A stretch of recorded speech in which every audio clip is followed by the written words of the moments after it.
उन्हीं से बोल पाएगा। चलेगा, हटा। आज हम लोग जो चैप्टर पढ़े थे, मेकिंग ऑफ द कॉन्स्टिट्यूशन, है ना।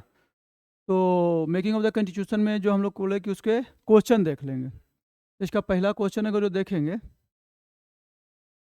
यहाँ पे कि as per the cabinet mission plan the constituent assembly to decide allotted member seat in each provinces one representative was in ratio on which population. इसमें क्या करना है कि 1 से 2 सेकंड का टाइम लेना है ना, आराम से सोच करके। उसमें हम लोग देखे थे कि जो हमारे पास मेंबर थे, चाहे वो प्रोविंशियल स्टेट से थे या प्रिंसली स्टेट से था, वो पॉपुलेशन था कि 10 लाख पर एक सीट, ठीक है ना, 10 लाख पे एक सीट था। इसमें ऑप्शन हो जाएगा हमारे पास बी। ये ऑप्शन था कि 10 लाख पर एक सीट होगा, और वहाँ जो मेंबर थे वो हमारे इलेक्टेड और नॉमिनेटेड दोनों थे। जो ब्रिटिश प्रोविंस थे वहाँ से इलेक्टेड होकर आए थे, और प्रिंसली स्टेट से नॉमिनेट होकर आए थे।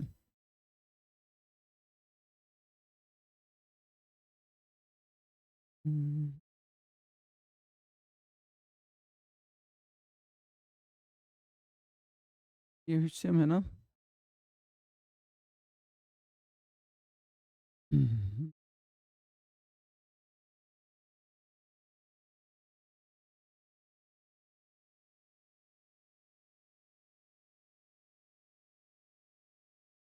इसमें है Indian constitution assembly was establish under, यानी किस के तहत इस्टेब्लिश किया गया था, है ना। पहला था government of India act 1935, Cripps mission 1942, cabinet mission 1946 और इंडिया इंडिपेंडेंस एक्ट 1947। क्लियर। क्योंकि गवर्नमेंट ऑफ इंडिया एक्ट 1935 से इंडियन कॉन्स्टिट्यूशन असेंबली का कोई रिलेशन नहीं था, क्योंकि कॉन्स्टिट्यूएंट असेंबली का पहला डिमांड हुआ है 1934 में एम एन रॉय के द्वारा। 1935 में इंडियन कांग्रेस ने डिमांड किया। 1938 में जवाहरलाल नेहरू ने इंडिपेंडेंट कॉन्स्टिट्यूशन असेंबली की बात, और 1940 में पहला बार उसने प्रपोजल अगस्त ऑफर में स्वीकारा ही था, है ना। उसके बाद 1942 में आया था क्रिप्स मिशन, जिसमें बात किया गया था कि हम कॉन्स्टिट्यूएंट असेंबली बनाएंगे, डोमिनियन स्टेटस। इसी से लोग नाराज हो गए थे। और फिर लास्ट में कैबिनेट मिशन आया था जो 1946 में था, और कैबिनेट मिशन के तहत कॉन्स्टिट्यूएंट असेंबली बनाया गया था, जिसमें 3 मेंबर थे, सर स्टैफोर्ड क्रिप्स, एवी अलेक्जेंडर और पैथिक लॉरेंस, है ना। इसमें 3 मेंबर थे। तो ये क्वेश्चन हमारे पास हो जाएगा, Indian constitution assembly was establish under the cabinet mission 1946 में।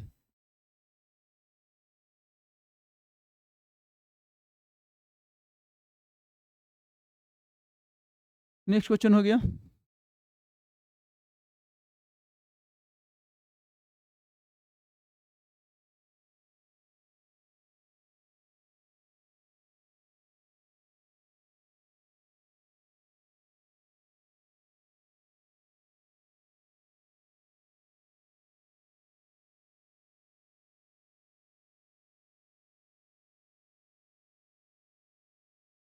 इधर से थोड़ा सा इधर बीच में लाना चाह रहे थे।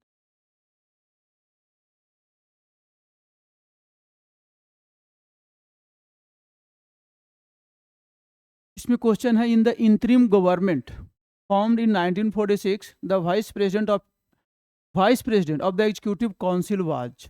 जो इंटरिम गवर्नमेंट बना था उसमें वाइस प्रेसिडेंट किसको बनाया गया था, आराम से सुनना है, ठीक है ना। ये उस समय की बात क्या, 1946 में, जिस समय काम हम कर रहे हैं वो गवर्नर के अंदर में ही था, ठीक है ना।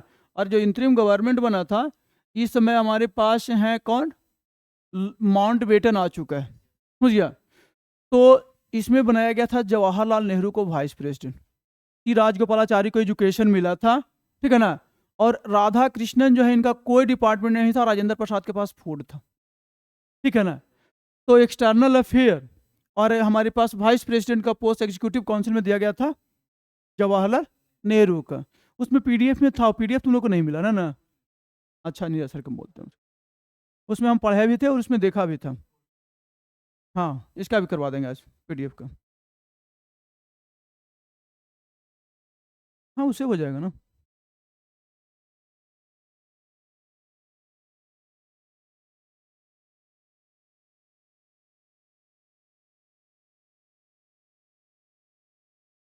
क्वेश्चन है, who of the following was not a member of the interim national government from August 1946 AD. अभी बात चल रही है कि अभी हम लोग देखा था कि उसमें सी राजगोपालाचारी के पास एजुकेशन था, राजेंद्र प्रसाद के पास फूड था, जगजीवन राम के पास लेबर था, और डॉक्टर एस राधाकृष्णन अंतरिम गवर्नमेंट का पार्ट नहीं थे। ये इंडिपेंडेंट इंडिया का फर्स्ट वाइस प्रेसिडेंट बनाए गए थे। क्लियर? तो हो गया ऑप्शन हो गया C, doctor S Radhakrishnan.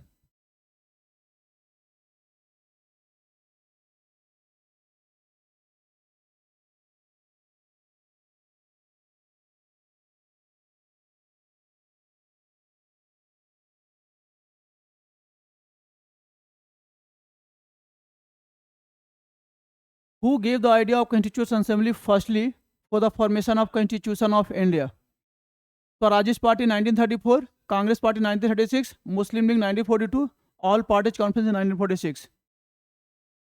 Swaraj party 1930, नहीं, एम रॉय तो इंडिविजुअल मांगे थे, और जो कॉन्स्टिट्यूएंट असेंबली का डिमांड किया वो पार्टी के रूप में स्वराजिस्ट पार्टी किया था।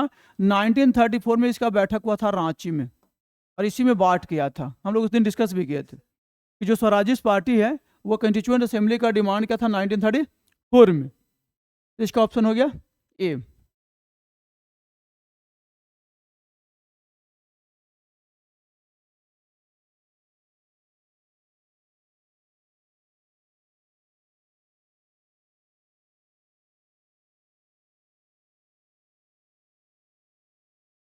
बोलता है which of the following statement is are true in relation to constituent assembly. Constituent assembly के संदर्भ में कौन सा सही है? ठीक है ना। पहला है assembly was based on the adult suffrage, दूसरा है the assembly was result of direct election, दूसरा है assembly was multi party bodies, उसके बाद assembly work through the various committee. कौन सा इसमें सही होगा?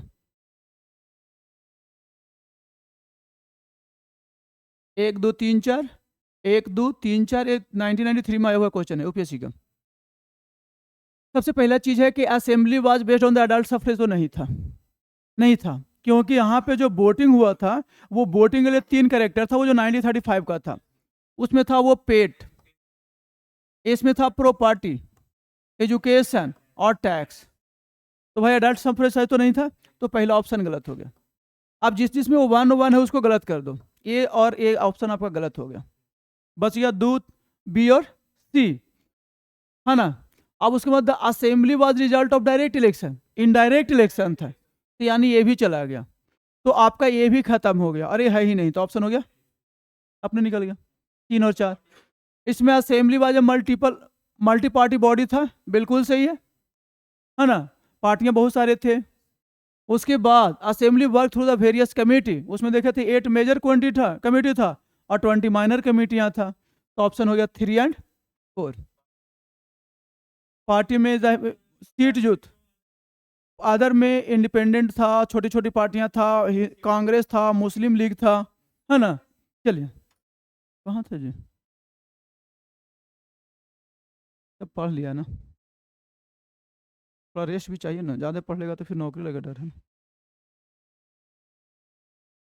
आराम से उतना ही पढ़ो जितना में काम चले। हाँ हो।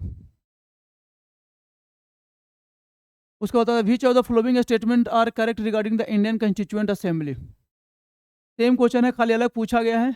ये पूछा है राजस्थान में, वो पूछा था यूपीएससी ने, ठीक है ना। अब है पहला, it was not based on adult franchise, बिल्कुल सही है। दूसरा है it result from the direct election, गलत है। It was not multi party body, ये भी गलत है। It work through the several committee, सही है सॉरी, तो ए और डी ऑप्शन हो गया ए, है ना, समझ में है ना।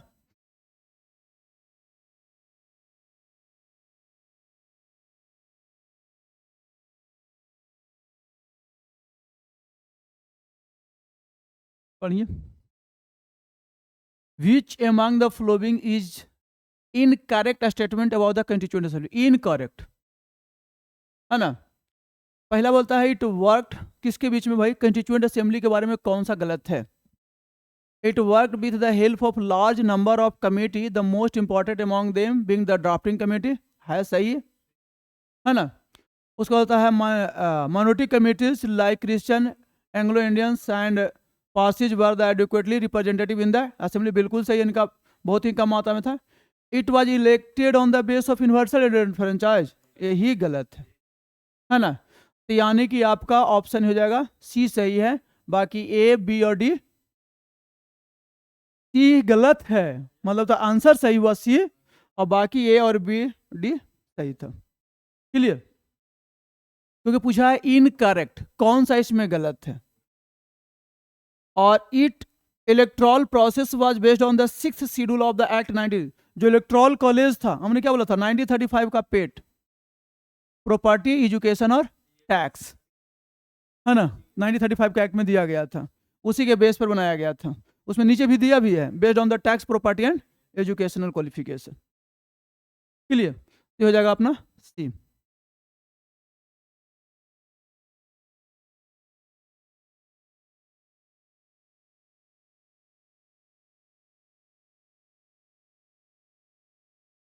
बोलता है member of constituent assembly was drafted the constitution of India were, जो कंस्टिट्यूएंट असेंबली है उनका जो मेंबर थे वो कैसे ड्राफ्ट हुए थे। पहला है nominated by the British parliament, नहीं। Nominated by the governor general, नहीं। Elected by the legislative assembly of various provinces, बिल्कुल सही है ना। Elected by the Indian National Congress and Muslim League, गलत है, ऑप्शन हो जाएगा सी।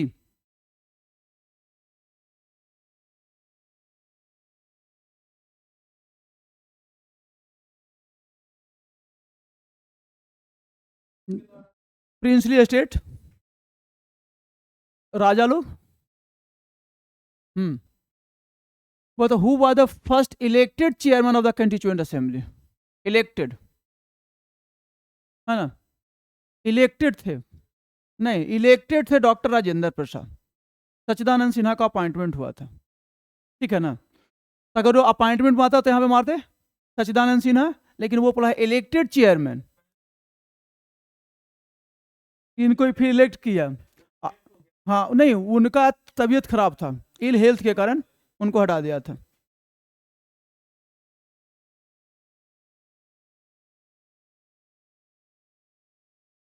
चलिए, इतना लेट राहुल, पहुंची गए कहाँ, चल बैठ। उसके बाद है who chair the first meeting of the constituent assembly. अब यहाँ पे ये कंस्टिट्यूएंट असेंबली का फर्स्ट जो है वो चेयर कौन किया था, डॉक्टर सच्चिदानंद सिन्हा, ये हो जाएगा यहाँ पे, ये सही हो गया, है ना। ये सब तो वन लाइनर क्वेश्चन है, और यही सब क्वेश्चन जो वन लाइनर है आज वर्तमान में जो वनडे एग्जाम के लिए फेवरेट हो चुका है, railway, SSC, PCS. Who was the president of the constituent assembly of independent India, आराम से, who was the president of the constituent assembly of independent India, Rajendra Prasad थे, कंस्टिट्यूएंट असेंबली के भी और स्वतंत्र कंट्री का भी। प्रेसिडेंट की बात करें, कंस्टिट्यूएंट असेंबली के प्रेसिडेंट की बात करें, ठीक है ना।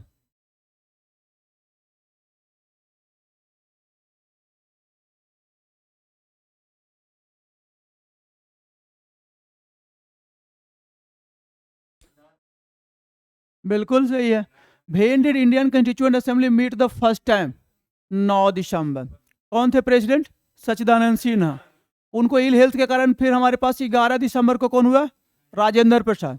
राजेंद्र प्रसाद के साथ 2 वाइस प्रेसिडेंट थे, क्या नाम था, एसी मुखर्जी और दूसरा वीटी कृष्णमाचारी, ये 2 लोग थे।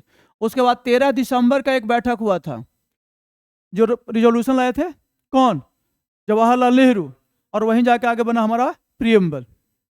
इसका हो गया 9 दिसंबर 1946।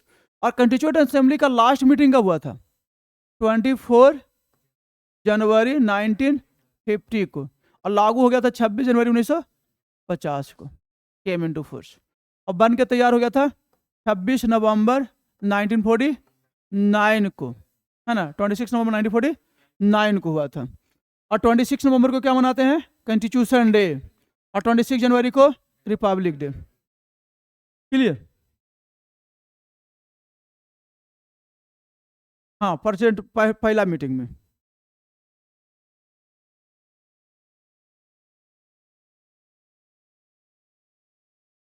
Who propose the preamble before the drafting committee of the constitution?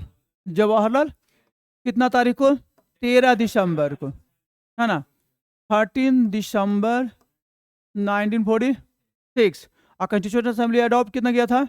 22 जनवरी 1947, है ना? और प्रियम्बल का स्ट्रक्चर कहाँ से लिए हैं? यूएसए से, है ना? और प्रियम्बल का जो मेन अथॉरिटी क्या है? People of India, people of India. और प्रियम्बल का नेचर कैसा है? सॉवरेन, सोशलिस्ट, सेकुलर और डेमोक्रेटिक रिपब्लिक।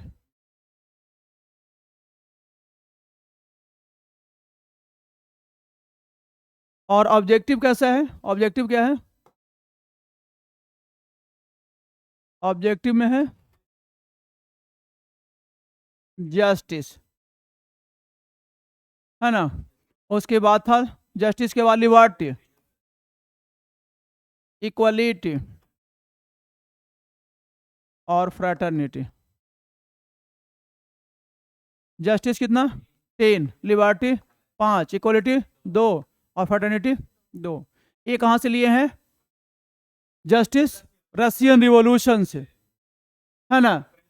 और ये लिबर्टी इक्वलिटी लिए हैं फ्रेंच रिवॉल्यूशन से। क्लियर? टाइम 10 बजे है भाई, 10 बजे आना है, 10 बजे के बाद फिर नहीं।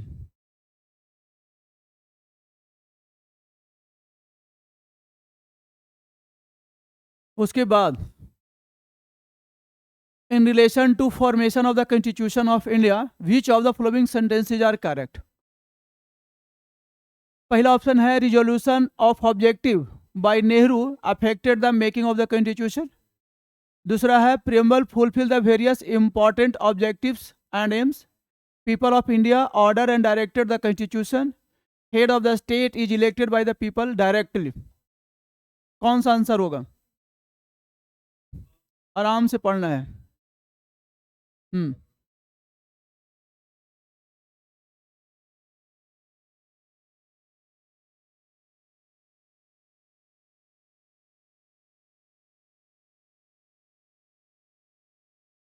जल्दी से बोलिए, कौन सा मारे? इसमें आगे वो करेक्ट गलत को काट। कौन सा गलत है? सुन, last head of the states elected by the people directly. Head of the state कौन है? हेड ऑफ द स्टेट कौन है?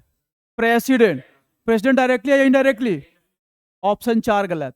अब जहां जहां 4 हटा दें, एक गलत काटे, सब आंसर निकल गया। पीपल ऑफ इंडिया ऑर्डर या डायरेक्टेड द कॉन्स्टिट्यूशन। हमारे हम जो भी ऑर्डर या थे वो किससे किससे हुए? Be the people of India. हमारे जितने भी ऑर्डर या रूल्स है वो किससे? कॉन्स्टिट्यूशन से फॉलो हो रहा है। हम किससे चल रहे हैं? कॉन्स्टिट्यूशन से चल रहे हैं। कॉन्स्टिट्यूशन तो ही ऑर्डर करता है, वही तो मुझे दिया राइट ड्यूटी सारे, उसके अनुसार हम फॉलो कर रहे हैं। प्रियम्बल वेरियस इंपॉर्टेंट ऑब्जेक्टिव से हम लोग देखो कि अलग अलग ऑब्जेक्टिव था, जस्टिस, लिक्विडिटी, फ्रेटर्निटी। उसके बाद हाँ बहुत ज़्यादा है। Nehru affected the making of the constitution, तभी तो ऑब्जेक्टिव लाए थे। उसमें क्या क्या चीज़ चेंज लाए हैं उस पर फिर डिस्कस करने की बात किया है। क्लियर? इसमें एक देख, इसमें क्या था, कौन में से करेक्ट है। अगर इस प्रकार में ऑप्शन में कौन गलत है से काट ले, एक गलत काट ले, एक ही गलत पकड़ा गया कि जो हेड ऑफ द स्टेट्स हमारे पास है वो इलेक्टेड बाय इनडायरेक्टली। तो 4 जहां जहां है, ये 4 चला गया, ये ऑल ऑफ द अबव खत्म हो गया, तो बच गया 1 2 3। क्लियर? देख क्वेश्चन में बता रहा हूं ना कि सारा पढ़ने से नहीं बनता है, एलिमिनेट करो कौन गलत है। अरे एगो तो सही है ही है, सही वाला काट दो, ऑप्शन अपने निकल जाएगा। हम फेल कहाँ करते हैं? जहां 1 लाइनर क्वेश्चन होता है, जहां 3 4 आ गया। देख कंसेप्चुअल क्वेश्चन में तुमको पास करने की पॉसिबिलिटी ज्यादा बढ़ जाता है, क्योंकि जहां यस नो क्वेश्चन है ना, उसमें तो भाई अब कंफर्म करना पड़ेगा। ठीक है? और इसमें तो, और उसमें भी अगर जो यस नो भी क्वेश्चन है उसमें एक ऑप्शन है कि आगे तुम काट दे कि ये नहीं होगा, तो 3 में से 1 कट गया, 4 में से तो 3 तो बचा। अब 3 में हम मारेंगे या फिर एक आध और काट दे तो 2, तो 50-50 हो गया। उसको बोलते हैं हमारे पास टेक्निकल तुक्का। ठीक है ना? आएगा 100 में तुमको 40 से 42 क्वेश्चन, बाकी आपको प्रोबेबिलिटी पर खेलना है। सामने पढ़ने से नहीं होता यार।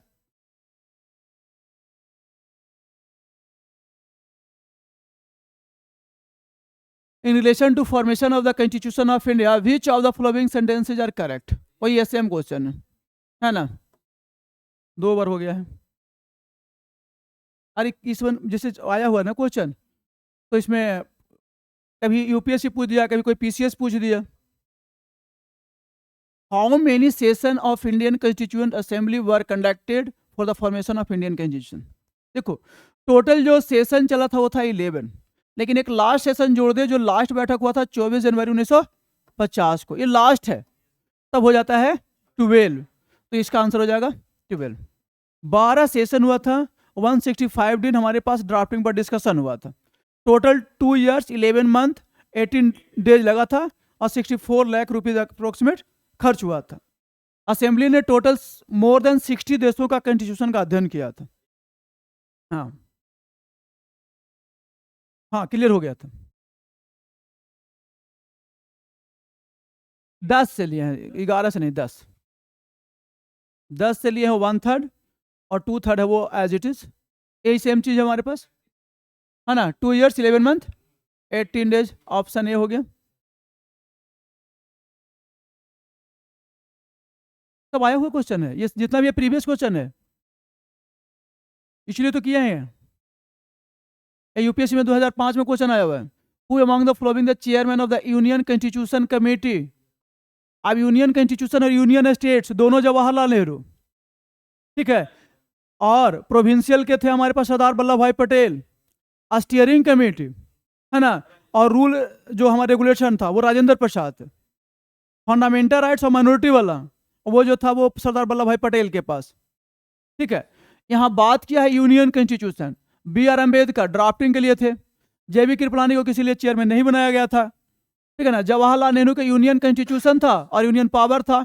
अलादी कृष्णा स्वामी अय्यर जो थे वो ड्राफ्टिंग कमेटी के मेंबर थे, नॉट ए चेयरमैन, है ना।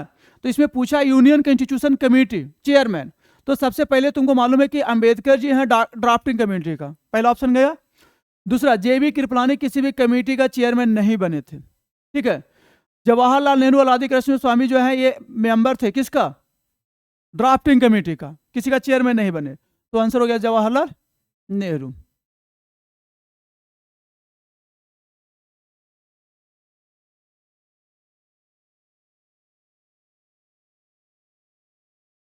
चेयरमैन ऑफ द प्रोविंशियल अभी बात किए, प्रोविंशियल कमेटी था सरदार भाई पटेल, है ना। राजेंद्र प्रसाद के पास स्टीयरिंग था, रूल रेगुलेशन था। पंडित जवाहरलाल के पास हमारे पास यूनियन कॉन्स्टिट्यूशन और यूनियन पावर कमेटी था। राजेंद्र प्रसाद का ड्राफ्टिंग कमेटी था, इसलिए ऑप्शन हो गया डी।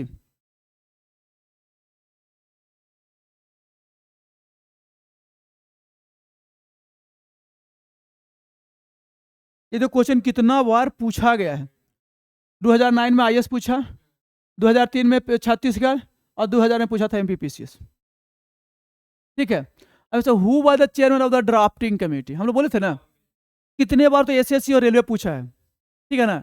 अब यहाँ पे डॉक्टर भीमराव अंबेडकर जो थे ये इसके थे, और इसके अलावा 6 इसमें मेंबर है, जिसमें 2 मेंबर इसमें से हटाए गए थे, बीएल मित और डीपी खेतान, है ना।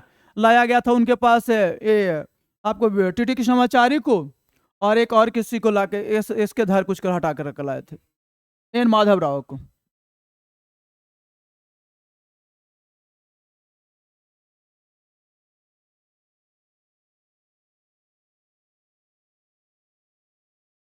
Advisory committee, fundamental rights and minorities constitution, है ना। अब यहाँ पे हमारे पास है chairman of advisory committee on the fundamental and minority constitution, अभी बोलते थे सरदार पटेल। प्रोविंशियल और माइनॉरिटीज ये दोनों था हमारे पास सरदार पटेल के पास।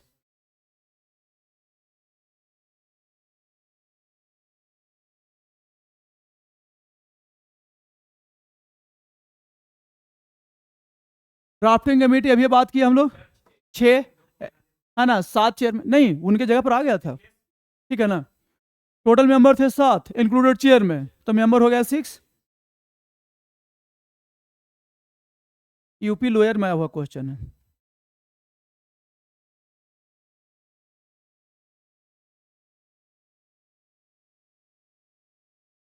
Who among the following were the member of the drafting committee of constitution? कौन कौन थे? अब इसमें जवाहरलाल नेहरू नहीं थे, काट दे। सरदार पटेल नहीं थे, कट गया। ठीक है, अब जहां जहां 1 और 4 हटा दे, तो ये नहीं होगा, ये नहीं होगा, ये नहीं होगा। ठीक है, रुक जा, रुक जा, 1 और 4 है, 8 थे, सॉरी ये वाला, इसको नहीं करो, एक मिनट, 2 और 4 वाला हटा दे, तो 2 2 कहाँ पे है? 2 है इसमें, ये नहीं होगा। हमारा हो रहा है कौन कौन? 1 और 3, है ना, क्योंकि 4 सरदार पटेल नहीं है, तो 4 यहाँ था, खत्म हो गया, 4 यहाँ था, खत्म हो गया, है ना। और इसमें तो 26 है, ये था, इसलिए हो गया 1 और एल गोपाल स्वामी अयंगर है ये थे, और उसके बाद अलादी कृष्ण स्वामी अय्यर है ये थे, है ना। के मुंशी थे, उसके बाद दीपी खेतान, और उसके बाद टीटी कृष्णाचार्य।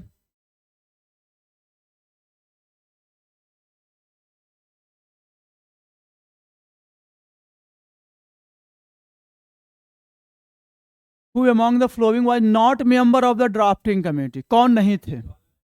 नहीं थे, खत्म हो गया। के मुंशी है ये थे, है ना।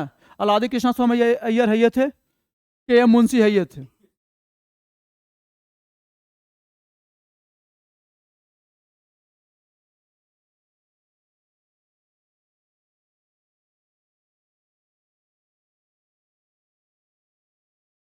The Constituent Assembly set up a drafting committee under the chairmanship of B.R. Ambedkar. कब? 29 अगस्त 1947 को, फैक्चुअल का, है ना। 29 अगस्त 1947 को बना था ड्राफ्टिंग कमेटी। उस दिन हम लोग देखे भी थे।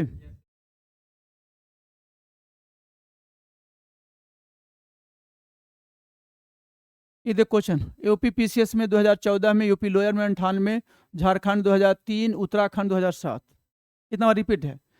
Who was the constitutional advisor at the time of the formation of constitution? याद करो, कौन थे एडवाइजर?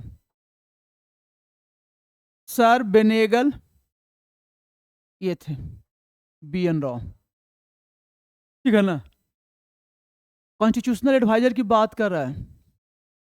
अंबेडकर साहब जो थे ड्राफ्टिंग कमेटी में थे, डॉक्टर राजेंद्र प्रसाद का स्टीयरिंग कमेटी था, रूल कमेटी था, के मुंशी मेंबर थे ड्राफ्टिंग कमेटी का, है ना। तो आगे हमारे पास BN राव।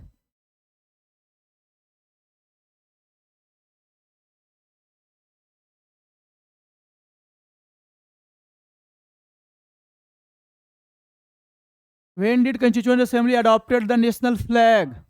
22 जुलाई 1947 को, है ना। अभी बताओ कि जो नेशनल फ्लैग हमने जो अडॉप्ट किया था, है ना, इसमें इसका रेशियो कितना है? 2:3:2, है ना। उसके बाद 3 कलर है, ऊपर क्या है? सैफ्रोन, बीच में, और नीचे ये किसका है? ब्रेवरी का। वाइट है पीस, और ये है फर्टिलिटी। ये पीस के साथ साथ ट्रूथ का भी है ना। और बीच में है कौन थे? व्हील्स। व्हील्स में कितना? 24, ये है जस्टिस और ग्रोथ का। और हमारे तिरंगा को तैयार कौन किया था? पिंगली बैंक का ही है। क्लियर?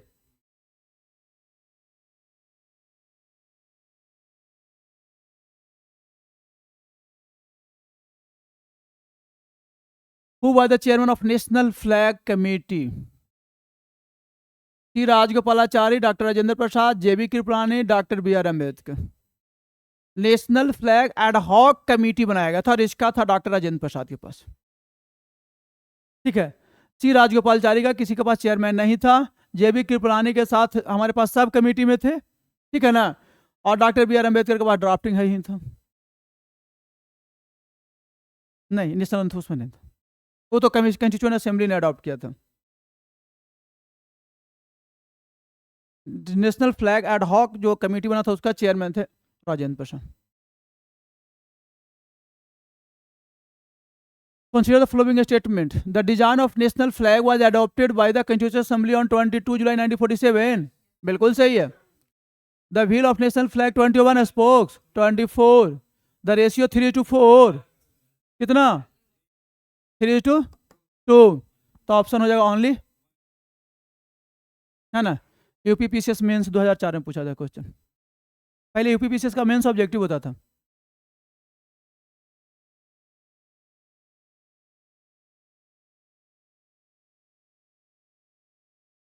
उसके बाद होता है Indian constitution was adopted by the constituent assembly on 26 नवंबर 1949 को।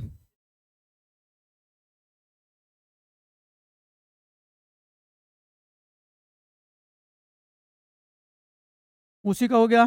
Next point, came into force 26 जनवरी 1950 को, है ना। और इसी जनवरी को हम लोग नेशनल एम्ब्लेम को भी अडॉप्ट किया था, जो सारनाथ का है उसको, सेम डेट में।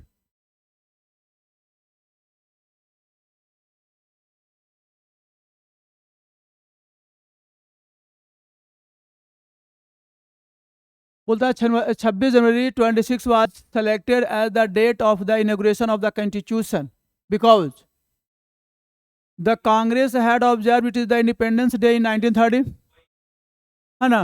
यही क्वेश्चन सही हो गया, बाकी ये गलत और ये गलत है। ये बीपीएससी में पूछा था 2011 में।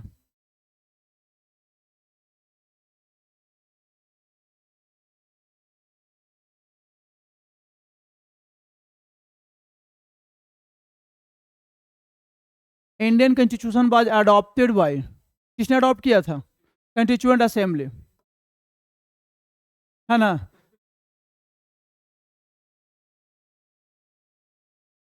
पीटी में तो ऑब्जेक्टिव ही ना होता है, चाहे वो बीपीएससी हो यूपीएससी हो, पीटी ऑब्जेक्टिव होता है, मेंस डिस्क्रिप्टिव। अब यह है, doctor B R Ambedkar was elected to the constituent assembly from, कहाँ से? West Bengal, Bombay presidency, middle India, Punjab.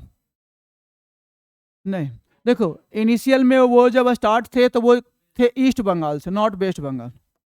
ये खत्म हो गया, ठीक है ना।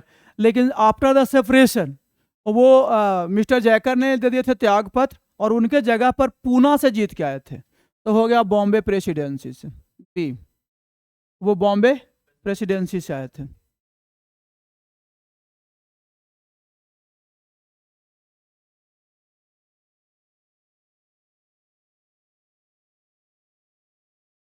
इन which year was Jana Gana Mana adopted as a national anthem?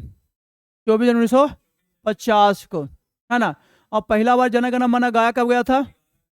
11, कब था? 1911 में। कहाँ? कलकत्ता में, है ना। वेलकम सॉन्ग था, क्लियर। और उसके बाद जन गण मन लिखाया कुछ में था, बांग्ला में, बांग्ला में। और इंग्लिश में ट्रांसलेट हुआ था 1919 में, है ना, इनका। हाँ, और लिखे हैं कौन? रविन्द्रनाथ टैगोर। नहीं, वो उसका गीतांजलि के लिए।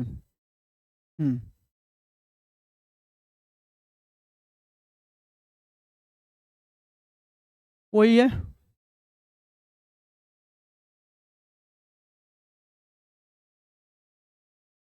कौन तो छोड़ता है। यूपीपीसीएस में पूछा था मेंस में, बोलता था constitution of India provide all necessities of the country, ठीक है। दूसरा आराम से पढ़ना, इट इज नाउन या नोन या कॉल्ड एज अडोप्टेड कॉन्स्टिट्यूशन। हाँ, अब ऑप्शन है ए, दोनों सही है, दोनों का करेक्ट एक्सप्लेनेशन है। दूसरा, ए और आर दोनों सही है लेकिन सही एक्सप्लेनेशन नहीं है। ए ट्रू है, दूसरा रॉन्ग है। ए रॉन्ग है, दूसरा ट्रू है। ए और आर दोनों सही है लेकिन आर ए का एक्सप्लेनेशन नहीं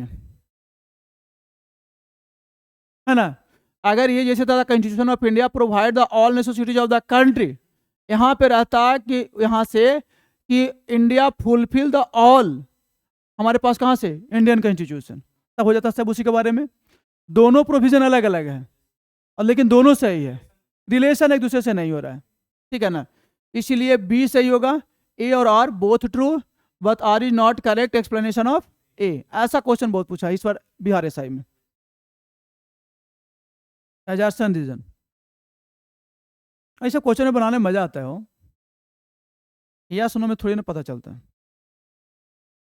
उसके बाद होता है deferment of adult franchise for 15 years.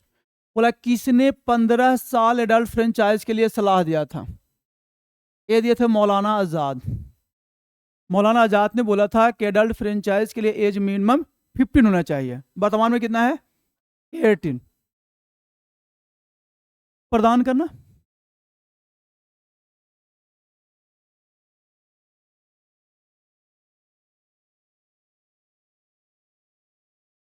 अगला है India is a democracy country. India is a constitution of it's on है। बढ़िया से पढ़ना। India is a democratic country. India has a constitution of it's on. Bharat एक लोकतांत्रिक राज्य है और इसका अपना संविधान है। जरूरी है। तब बताओ कि ये यूके में, यूके भी जो है वो वहाँ भी डेमोक्रेसी है, लेकिन वहाँ पे कोई रिटन कॉन्स्टिट्यूशन नहीं है। तो ऐसा कोई जरूरत कि डेमोक्रेसी हो तो रिटन कॉन्स्टिट्यूशन होना जरूरी है, ऐसा कहीं मेंशन नहीं है। तो इसलिए है दोनों सही, लेकिन एक्सप्लेनेशन सही। तो इसका भी ऑप्शन क्या हो जाएगा? बी। हाँ, यहाँ पे हम लोग बोला डेमोक्रेटिक कंट्री का मतलब हम लोग कल ही पढ़े, डिमोस प्लस क्रेशिया, यानी that systems are created by the peoples.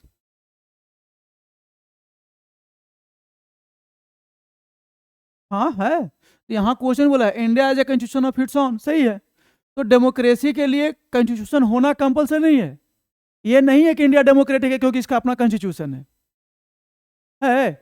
इसलिए इंडिया डेमोक्रेटिक नहीं कि इसका अपना कॉन्स्टिट्यूशन है। हमारे बहुत सारे ऐसे कंट्री हैं जिसका अपना डेमोक्रेटिक कॉन्स्टिट्यूशन नहीं है। उसका एग्जाम्पल है यूके में। यही चीज को तो देखना है।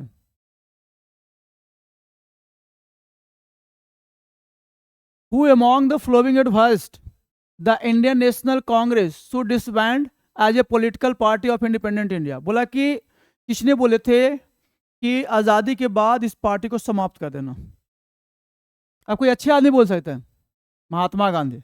महात्मा गांधी ने बोला था कि कांग्रेस अपना लक्ष्य को अचीव कर लिया है, आज़ादी के बाद इसका कोई महत्व नहीं है, पार्टी रहेगा तो इसका मिसयूज होगा। आज हो ही रहा है। आप इंडिपेंडेंट लोगों ने इसका यूज किया ताकि इसको खत्म कर देना, इसका कोई यूज नहीं करना। ये था महात्मा गांधी। हाँ, क्वेश्चन का मतलब कंफ्यूज ही तो करना है। Who was the president of Indian National Congress at the time of partition of India? आराम से। पार्टीशन, जवाहरलाल नेहरू बने हैं 1929 में, उसके बाद 37 में और 36 में। ठीक है। मौलाना अबुल कलाम आज़ाद थे 1940 से 45। सी राजगोपालाचारी बहुत पहले हैं, उस समय थे जेबी कृपलानी, इंडिपेंडेंट के समय। ठीक है ना। उसकी बैठक हुआ था हमारे पास कहाँ पे? मेरठ में 1946 में। तो 1946 में 47 में कांग्रेस का बैठक नहीं हुआ था। फिर 1948 में हुआ, तो 1948 में हुआ था जयपुर, उसके थे पटाभी सीताराम मैया। ठीक है। तो आज़ादी के समय में थे जेबी कृपलानी। हाँ, पार्टीशन के समय। इंडिपेंडेंट जिस समय हुआ।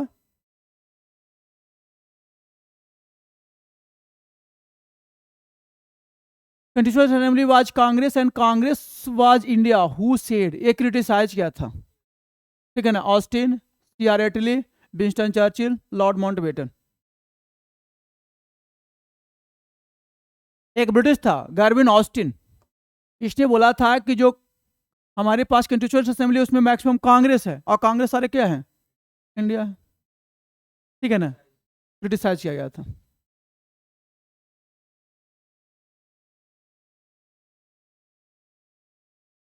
ये तो बताना चाहिए। Who was who said India as a quasi federal? Quasi federal मतलब पूरी तरह से फेडरल नहीं, अर्धसंधात्मक, सेमी। ठीक है ना। Lord Bryce, H G Laski, Ivor Jennings, K C Wheare. K C Wheare, K C Wheare ने इंडियन कॉन्स्टिट्यूशन क्वासी फेडरल बोला है, पूरी तरह से फेडरल नहीं है। क्या? फेडरल का मतलब होता है हमारे पास separation of power between centre and states. तो India is not a complete federalism. USA में फेडरलिज्म है, इक्वल। हाँ, हमारे पास है जो फेडरलिज्म है कोऑपरेटिव फेडरलिज्म है। ठीक है ना, हमारे क्या जो है वो सेंटर के पास ज़्यादा है। कोई रेशियो नहीं है इसमें। इसमें हमारे पास सेपरेशन ऑफ पावर किया गया, जिसमें यूनियन लिस्ट, स्टेट लिस्ट और कॉन्करेंट लिस्ट है। तो जिसमें हमारे पास सेंटर के पास पावर ज़्यादा है कंपेयर टू स्टेट का, वो हम लोग पढ़ेंगे भी आगे इसमें, लिस्ट में, शेड्यूल में। Hmm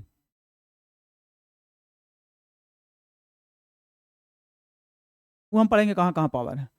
who is the beginning, है ना, presented the idea of Indian constitution assembly in pre independent day, है ना, किसने किया था? एम एन रॉय, उन्हीं का आइडिया था।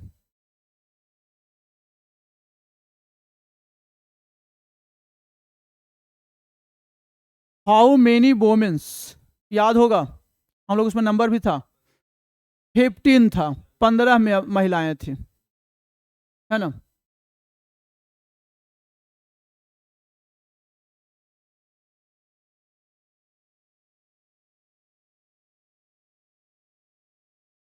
The states and the central government derive power from the constitution of India. ये हो गया, इतना ही क्वेश्चन था बस। समझिए, ये जो हम लोग पढ़े थे फॉर्मेशन ऑफ द कॉन्स्टिट्यूशन, उससे रिलेटेड क्वेश्चन था। कल हम लोग आगे देख लेंगे शेड्यूल, है ना। कल सैटरडे है, मंडे को है। क्या बाबू, उसको दिलवा देते हैं आज, ठीक है ना। वीडियो कल नहीं डाला थे, वो तो कुछ डिलीट करवाया था, इसका भी ये वीडियो करवा देंगे, ठीक है ना। और जो छूटा है उसका एक दिन और उसका क्लास कर लेंगे, ठीक है ना। कल क्लास ना है, कल निराश्र का क्लास नहीं है, तो अकेले हम कैसे लेंगे, है ना। फिर हम करेंगे आगे रेगुलर।